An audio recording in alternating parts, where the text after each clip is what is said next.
When is the Xbox One going to be cracked? It already has been. It was cracked in 2024. You can actually go on xbox1research.github and you can read all the technical details about it. Now, the problem is it's not a very user-friendly exploit, and even if you manage to pull it off, there's not a whole lot you can do because there isn't really that much of an Xbox One modding scene, and there's a couple reasons for that. Number one, there's probably been a bunch of exploits found even prior to this 2024 one, but Microsoft has a robust bounty program and they will pay anyone who reports these vulnerabilities to them.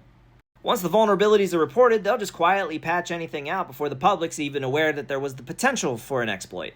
Number two, Microsoft kind of just gave everybody what they would want when you exploit a console by opening up dev mode to pretty much anyone who wants it. All you have to do is pay $20 and you can get access to developer tools. You can do emulation on the Xbox One, Series S, and Series X, and you can do a whole bunch of other stuff that you would typically have to exploit a game console for. So it was kind of a brilliant move by Microsoft by just kind of giving us what we wanted.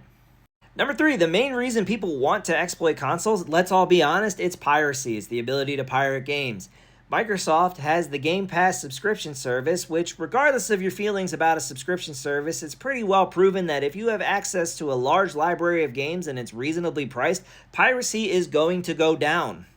We saw this play out in the heyday of Netflix. Back when all the content was concentrated between Netflix and maybe Hulu, piracy went way down because you could get everything you wanted on just a handful of services.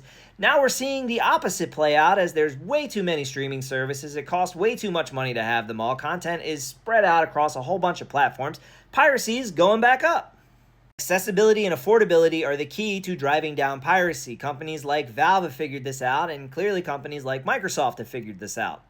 All of that is a really long-winded way of saying don't hold your breath for a user-friendly Xbox One, Series S, or Series X exploit because it's probably not going to happen until long after Microsoft stops supporting these consoles.